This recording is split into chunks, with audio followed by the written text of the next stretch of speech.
tu vai a prendere un terzino sinistro, vuol dire che a questo punto, come hai detto tu, alzi Spinazzola esterno alto come alternativa a questo punto all'Anga, a cui andresti a dare fiducia totale a questo punto, e quindi poi potrebbe cambiare la strategia, vuol dire che a quel punto l'esterno alto per te non sarebbe più una priorità assoluta. Il che si potrebbe essere d'accordo o meno, però potrebbe pur sempre essere una strategia, considerando come gioca Conte o come ragiona Conte in determinati momenti della partita.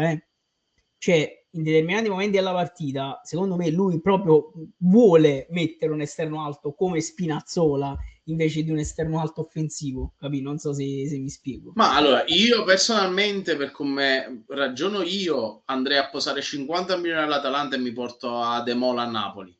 Ah, Però, indubbiamente. però Ma c'è da io sono dire anche d'accordo. che Ademola è nigeriano, ha luata fotografie social, non so se ti ricorda qualcosa.